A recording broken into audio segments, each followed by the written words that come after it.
పూర్వం ఒక యువరాజు ఉండేవాడు. అతడు చిన్నప్పటి నుండే నడుము వంగిపోయి గూనివాడిలా నడిచేవాడు. తన రాజ్యంలోని వారందరూ ఆ యువరాజును చూసి అవహేళనగా నవ్వేవారు. గూనివాడికి రాజ్యాధికారం ఎలా ఇస్తారు అంటూ రాజును తెగ తిట్టేవారు. ఎంతమంది వైద్యులను పిలిచినా ఆ యువరాజు గూనిని సరిచేయలేకపోయారు. ఆ రాజు తన కొడుకుకి వచ్చిన కష్టాన్ని చూసి జాలిపడడం తప్ప మరేమీ చేయలేకపోయాడు. అప్పుడు ఆ యువరాజు మనసులో ఒకటి గట్టిగా నిర్ణయించుకున్నాడు. ఒక శిల్పిని రప్పించి యువరాజు తన విగ్రహాన్ని అందంగా గూని లేకుండా నిటారుగా నిలబడేట్టు చెక్కమని ఆజ్ఞాపించాడు.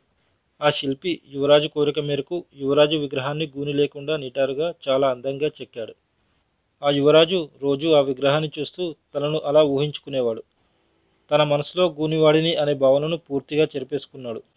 ఆ విగ్రహాన్నే చూస్తూ ఆ విగ్రహంలా నిలబడడానికి ప్రయత్నించాడు. అలా అలా ప్రయత్నిస్తూ తన మైండ్లో తనొక అందగాడిననే గొప్ప సంకల్పం నెలకొల్పాడు. నిజంగానే తను కోరుకున్నట్లు తన గూనిపోయి నిటారుగా నిలబడడం, నడవడం అలవాటైపోయింది.